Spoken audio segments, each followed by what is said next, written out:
ನಮಸ್ಕಾರ ಸ್ನೇಹಿತರೆ ಇವತ್ತಿನ ನಮ್ಮ ಈ ವಿಡಿಯೋದಲ್ಲಿ ಧನು ರಾಶಿಯವರ ಜೂನ್ ತಿಂಗಳ ರಾಶಿ ಭವಿಷ್ಯ ಹೇಗಿದೆ, ಜೂನ್ 2025ರಲ್ಲಿ ಈ ರಾಶಿಯವರಿಗೆ ಯಾವೆಲ್ಲ ಅದೃಷ್ಟಗಳು ಒಲಿದು ಬರ್ತದೆ, ಏನೆಲ್ಲ ಲಾಭಗಳನ್ನು ಪಡೆದುಕೊಳ್ತಾರೆ, ಹಾಗೆ ಇವರಿಗೆ ಏನಾದರೂ ತೊಂದರೆಗಳು ಎದುರಾಗುವ ಸಂಭವ ಎದುರಾಗುತ್ತಾ, ಅದರ ಜೊತೆಗೆ ಇವರು ಯಾವೆಲ್ಲ ಮುನ್ನೆಚ್ಚರಿಕಾ ಕ್ರಮಗಳನ್ನು ವಹಿಸಬೇಕು, ಇವರ ಜೀವನದಲ್ಲಿ ಗುರು ಹಾಗೂ ರಾಹುವಿನ ಒಂದು ಪಾತ್ರ ಹೇಗಿರುತ್ತೆ, ಶನಿ ಸಾಡೆ ಸಾತಿಯಿಂದ ಇವರು ಏನೆಲ್ಲ ಲಾಭಗಳನ್ನು ಅಥವಾ ನಷ್ಟಗಳನ್ನು ಅನುಭವಿಸ್ತಾರೆ, ಅಖಂಡ ರಾಜಯೋಗ ಇವರಿಗೆ ಏನೇನೆಲ್ಲ ತಂದುಕೊಡುತ್ತೆ ಎಲ್ಲವನ್ನ ಹೇಳ್ತಾ ಹೋಗ್ತೀನಿ. ಅದಕ್ಕಿಂತ ಮೊದಲು ನೀವು ಕೂಡ ಧನು ರಾಶಿಯವರಾಗಿದ್ದರೆ ಈಗಲೇ ವಿಡಿಯೋಗೊಂದು ಲೈಕ್ ಕೊಟ್ಟು ನಮ್ಮ ಚಾನಲನ್ನು ಸಬ್ಸ್ಕ್ರೈಬ್ ಮಾಡ್ಕೊಳ್ಳಿ. ಹಾಗೆ ಪಕ್ಕದಲ್ಲಿ ಬರ್ತಕ್ಕಂಥ ಬೆಲ್ ಐಕಾನ್ ಮೇಲೆ ಮರೀದೆ ಕ್ಲಿಕ್ ಮಾಡ್ಕೊಳ್ಳಿ. ಹೌದು, ಧನು ರಾಶಿಯವರಿಗೆ ಈ ಒಂದು ತಿಂಗಳು ಸುಖ ಸಂಪತ್ತಿಗೆ ಯೋಗ ಅನ್ನೋದು ಶುರುವಾಗ್ತಿದೆ ಅಂತ ಹೇಳಬಹುದು. ಈ ರಾಶಿಯವರಿಗೆ ಭರಪೂರ ಅದೃಷ್ಟ ಸಿಗ್ತಾ ಇದ್ದು ಬಯಸಿದ್ದೆಲ್ಲವೂ ಕೂಡ ಕೈ ಸೇರುತ್ತೆ ಅಂತ ಹೇಳಿದ್ರೆ ಅತಿಶಯೋಕ್ತಿಯಾಗಲಾರದು. ಇವರ ಬಾಳು ಸೂರ್ಯನಂತೆ ಬೆಳಗುತ್ತಂತೆ. ಇನ್ನು ಸಜ್ಜನರ ಒಡನಾಟದಿಂದ ಇವರ ಮನಸ್ಸಿಗೆ ನೆಮ್ಮದಿ ಸಿಗೋದ್ರ ಜೊತೆಗೆ ಇವರು ತ್ರಿಕೋನ ರಾಜಯೋಗದ ಪರಿಣಾಮ ಕೋಟ್ಯಾಧಿಪತಿಗಳಾಗ್ತಾರೆ.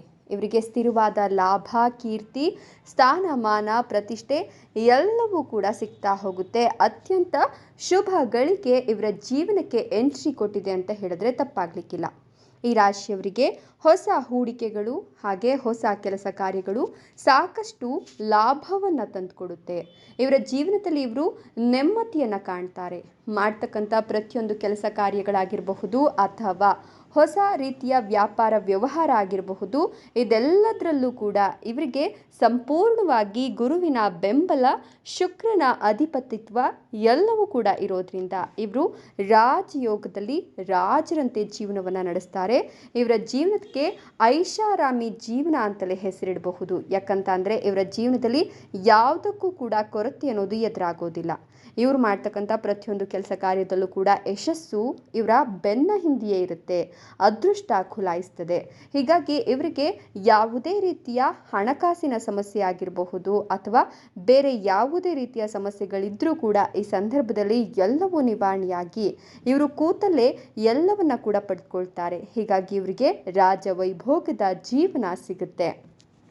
ಇನ್ನು ಈ ರಾಶಿಯವರು ಹೊಸದಾಗಿ ಏನಾದರೂ ವ್ಯಾಪಾರ ವ್ಯವಹಾರವನ್ನು ಆರಂಭ ಮಾಡಬೇಕು ಅಂತ ನಿರ್ಧಾರವನ್ನು ಮಾಡಿದ್ರೆ ಖಂಡಿತವಾಗಿಯೂ ಕೂಡ ಈ ಒಂದು ತಿಂಗಳಲ್ಲಿ ನೀವು ಮಾಡ್ತಕ್ಕಂಥ ಆರಂಭ ಮುಂದಿನ ದಿನಗಳಿಗೆ ಅದು ಬಹಳಷ್ಟು ಲಾಭವನ್ನು ತಂದುಕೊಡುತ್ತೆ.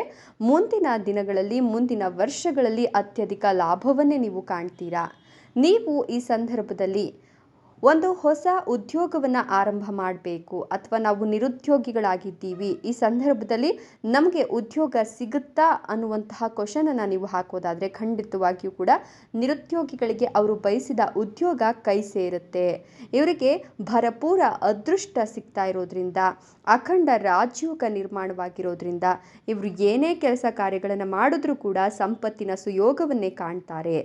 ಇನ್ನು ಈ ರಾಶಿಯವರು ಮನಸ್ಸಿಗೆ ನೆಮ್ಮದಿಯನ್ನು ತಂದುಕೊಳ್ತಾರೆ. ಮಾನಸಿಕ ನೆಮ್ಮದಿ ಇವರನ್ನು ಮತ್ತಷ್ಟು ಬಲಿಷ್ಠರಾಗುವಂತೆ ಮಾಡುತ್ತೆ. ಹೀಗಾಗಿ ಮನೆಯಲ್ಲಿ ಸಕಾರಾತ್ಮಕ ಎನರ್ಜಿಯ ಜೊತೆಗೆ ನಿಮಗೆ ಒಂದಷ್ಟು ಸ್ನೇಹಿತರ ಬೆಂಬಲ ಸಿಗುತ್ತೆ, ಕುಟುಂಬಸ್ಥರ ಸಹಕಾರ ಸಿಗುತ್ತೆ. ಹೀಗಾಗಿ ನೀವು ರಾಜವೈಭೋಗದ ಜೀವನವನ್ನೇ ಕಾಣಬಹುದು.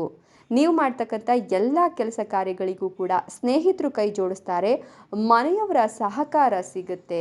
ಹೀಗಾಗಿ ನೀವು ಯಾವುದಾದ್ರೂ ಹೊಸ ಕೆಲಸ ಕಾರ್ಯಗಳನ್ನು ಆರಂಭ ಮಾಡಬೇಕು ಅಥವಾ ಉದ್ಯೋಗದಲ್ಲಿ ಒಂದಷ್ಟು ಬದಲಾವಣೆಯನ್ನು ಮಾಡಬೇಕು, ವ್ಯವಹಾರದಲ್ಲಿ ಹೂಡಿಕೆಯನ್ನು ಮಾಡಬೇಕು ಅಂತ ಏನಾದರೂ ಅಂದ್ಕೊಂಡ್ರೆ ನಿಮ್ಮ ಆಪ್ತರ ಬಳಿ ನೀವು ಚರ್ಚಿಸಿ ಆನಂತರ ನೀವು ಮಾಡ್ತಕ್ಕಂಥ ಎಲ್ಲ ಕೆಲಸ ಕಾರ್ಯಗಳು ಕೂಡ ಯಶಸ್ಸಿನ ಬಾಗಿಲನ್ನು ತೆರೆಯುವಂತೆ ಮಾಡುತ್ತೆ. ನಿಮ್ಮನ್ನು ಉನ್ನತ ಮಟ್ಟದಲ್ಲಿ, ನಿಮ್ಮ ಯಶಸ್ಸನ್ನು ಉತ್ತುಂಗದಲ್ಲಿ ಇಡುವಂತೆ ಮಾಡುತ್ತೆ. ಜೊತೆಗೆ ಇದರಿಂದ ಸಮಾಜದಲ್ಲಿ ನಿಮ್ಮ ಸ್ಥಾನಮಾನ, ಪ್ರತಿಷ್ಠೆ, ಗೌರವ ಎಲ್ಲವೂ ಕೂಡ ಹೆಚ್ಚಾಗ್ತಾ ಹೋಗುತ್ತೆ. ಇನ್ನು ಗುರುವಿನ ಬೆಂಬಲ ಹಾಗೆ ಶುಕ್ರನ ಅಧಿಪತಿತ್ವ ಇರೋದ್ರಿಂದ ನಿಮಗೆ ಇನ್ನೂ ಕೂಡ ಮದುವೆ ಆಗಿಲ್ಲ, ಬಹಳಷ್ಟು ವರ್ಷಗಳಿಂದಲೂ ಕೂಡ ನಾವು ಒಂದು ಹುಡುಗ ಹುಡುಗಿಗಾಗಿ ಹುಡುಕ್ತಾ ಇದ್ದೀವಿ ಅಥವಾ ವಧುವರರ ಅನ್ವೇಷಣೆಯಲ್ಲಿ ತೊಡ್ಕೊಂಡಿದ್ದೀವಿ, ಆದರೂ ಕೂಡ ನಮಗೆ ಸರಿಯಾದ ರೀತಿಯಲ್ಲಿ ಹುಡುಗ ಹುಡುಗಿ ಸಿಗ್ತಾ ಇಲ್ಲ ಅಂತಕ್ಕಂಥವ್ರಿಗೂ ಕೂಡ ಇದೀಗ ಕಂಕಣ ಭಾಗ್ಯ ಕೂಡಿ ಬಂದಿದೆ. ನಿಮ್ಮ ಪ್ರಯತ್ನವನ್ನು ಸ್ವಲ್ಪ ಕಠಿಣ ಪರಿಶ್ರಮದೊಂದಿಗೆ ಮುಂದುವರಿಸಿದ್ದೇ ಆದಲ್ಲಿ ಇದೇ ವರ್ಷ ನಿಮಗೆ ಮದುವೆಯಾಗುವ ಯೋಗ ಕೂಡ ಇದೆ. ಈ ಒಂದು ಸಂದರ್ಭವನ್ನು ನೀವು ಬಳಸ್ಕೊಂಡಿದ್ದೇ ಆದಲ್ಲಿ ನೆಮ್ಮದಿಯ ವೈವಾಹಿಕ ಜೀವನ ನಿಮ್ಮದಾಗತ್ತೆ. ಇನ್ನು ಈಗಾಗಲೇ ಮದುವೆ ಆಗಿದ್ದೀವಿ, ಆದರೆ ಸಂಸಾರದಲ್ಲಿ ಒಂದಷ್ಟು ಬಿರುಕುಗಳು ಇದೆ, ಮನಸ್ಥಿತಿ ಸರಿ ಇಲ್ಲ, ಮನಃಶಾಂತಿ ಇಲ್ಲ ಅಂತಕ್ಕಂಥವ್ರಿಗೂ ಕೂಡ ಸಣ್ಣ ಪುಟ್ಟ ಸವಾಲುಗಳು ಎದುರಾದ್ರೂ ನಿಮ್ಮಿಬ್ಬರ ನಡುವಿನ ಒಂದು ಹೊಂದಾಣಿಕೆಯ ಕೊರತೆ ಇಷ್ಟಕ್ಕೆಲ್ಲವೂ ಕೂಡ ಕಾರಣವಾಗಿರುತ್ತೆ. ಆದರೆ ಇನ್ಮುಂದೆ ನಿಮ್ಮಿಬ್ಬರ ನಡುವೆ ಹೊಂದಾಣಿಕೆ ಚೆನ್ನಾಗಾಗುತ್ತೆ. ಹೀಗಾಗಿ ನೀವು ಒಳ್ಳೆಯ ನೆಮ್ಮದಿಯ ವೈವಾಹಿಕ ಜೀವನವನ್ನು ನಡೆಸ್ತೀರಾ. ಸುಖ ಸಮೃದ್ಧಿ ನಿಮ್ಮ ವೈವಾಹಿಕ ಜೀವನದಲ್ಲಿ ಎಲ್ಲವೂ ಕೂಡ ಸಿಗ್ತಾ ಹೋಗುತ್ತೆ. ಇನ್ನೂ ಕೂಡ ಮದುವೆ ಆಗಿಲ್ಲ, ಈ ವಿಚಾರಕ್ಕೆ ನಮಗೆ ಸಾಕಷ್ಟು ತೊಂದರೆ ಆಗ್ತಿದೆ ಅನ್ನೋರಿಗೂ ಕೂಡ ಕಂಕಣ ಭಾಗ್ಯ ಕೂಡಿ ಬಂದಿರೋದ್ರಿಂದ ಮದುವೆಯ ಯೋಗ ಕೂಡ ಇದೆ. ಇನ್ನು ಮದುವೆ ಆಗಿ ತುಂಬ ವರ್ಷಗಳು ಕಳೆದಿದೆ, ಮಕ್ಕಳಿಗಾಗಿ ತುಂಬ ಪ್ರಯತ್ನಗಳನ್ನು ಮಾಡಿದ್ದೀವಿ, ಒಂದಷ್ಟು ದುಡ್ಡುಗಳನ್ನು ಕೂಡ ಕಳ್ಕೊಂಡಿದ್ದೀವಿ ಅನ್ನೋರಿಗೂ ಕೂಡ ಈಗ ಒಳ್ಳೆಯ ಕಾಲ ಸನಿಹತವಾಗ್ತಿದ್ದು ನೀವು ಅಂದುಕೊಂಡಂತೆ ನಿಮಗೆ ಮಕ್ಕಳಾಗುವ ಎಲ್ಲ ಸಾಧ್ಯತೆಗಳು ಕೂಡ ಇದೆ. ಮಕ್ಕಳ ಯೋಗ ಕೂಡ ಈ ಸಂದರ್ಭದಲ್ಲಿ ನಿರ್ಮಾಣವಾಗ್ತಿದೆ. ಇನ್ನು ಮಕ್ಕಳಿಗೆ ವಿದ್ಯಾಭ್ಯಾಸದ ವಿಚಾರದಲ್ಲಿ ನೀವು ಒಂದಷ್ಟು ಕಠಿಣ ಪರಿಶ್ರಮವನ್ನು ಹಾಕಿಸೋದ್ರಿಂದ ಅಥವಾ ನೀವು ಕೂಡ ಅವ್ರ ಜೊತೆ ಕುಳಿತು ವಿದ್ಯಾಭ್ಯಾಸದ ಕಡೆ ಗಮನ ಕೊಡೋದ್ರಿಂದ ಮಕ್ಕಳು ಉನ್ನತ ಮಟ್ಟಕ್ಕೆ ಹೋಗ್ತಾರೆ. ಉನ್ನತ ವ್ಯಾಸಂಗದಲ್ಲಿ ಬಹಳ ಸುಲಲಿತವಾಗಿ ಎಲ್ಲವನ್ನ ಕಲ್ತ್ಕೊಂಡು ನಿಮಗೆ ಕೀರ್ತಿಯನ್ನು ತಂದುಕೊಡ್ತಾರೆ. ಅವರು ಕೂಡ ಯಶಸ್ಸನ್ನು ಕಾಣ್ತಾರೆ.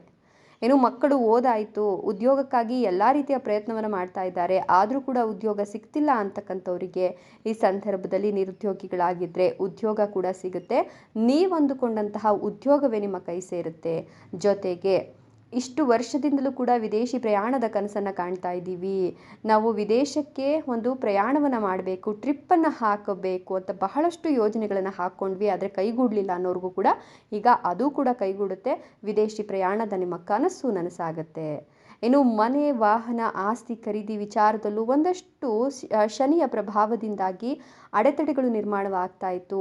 ಆದರೆ ಈಗ ಆ ಅಡೆತಡೆಗಳೆಲ್ಲವೂ ಕೂಡ ನಿವಾರಣೆಯಾಗಿ ನಿಮ್ಮ ಸ್ವಂತ ಮನೆ ಹೊಂದುವ ಕನಸು ಈ ಸಂದರ್ಭದಲ್ಲಿ ಕೈಗೂಡುತ್ತೆ ಅಂತ ಹೇಳಬಹುದು. ಒಂದಷ್ಟು ಸಣ್ಣ ಪುಟ್ಟ ಅಡಚಣೆಗಳು ಎದುರಾಗೋದು ಉಂಟು, ಆದರೆ ಅದೆಲ್ಲವನ್ನು ಎದುರಿಸಿ ನಿಲ್ಲಕ್ಕೆ ನಿಮಗೆ ಶಕ್ತಿ, ಸಾಮರ್ಥ್ಯ ಎಲ್ಲವೂ ಕೂಡ ಇರೋದ್ರಿಂದ ನೀವು ಅದೆಲ್ಲವನ್ನು ಕೂಡ ನಿಭಾಯಿಸಿ ನಿಲ್ತೀರಾ. ಇನ್ನು ಧನು ರಾಶಿಯವರಿಗೆ ಈ ಒಂದು ಸಂದರ್ಭದಲ್ಲಿ ಬಯಸಿದೆಲ್ಲವೂ ಕೂಡ ಸಿಗ್ತಾ ಹೋಗುತ್ತೆ.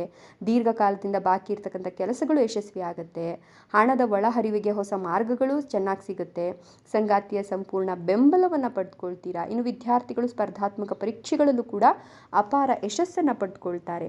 ಹೀಗಾಗಿ ನಿಮಗೆ ಮನೆಯಲ್ಲಿ ಒಂದು ಮಾನಸಿಕ ಆರೋಗ್ಯ ಚೆನ್ನಾಗಿರುತ್ತೆ, ಹಾಗೆಯೇ ನಿಮ್ಮ ದೈಹಿಕ ಆರೋಗ್ಯ ಕೂಡ ಚೆನ್ನಾಗಿರುತ್ತೆ.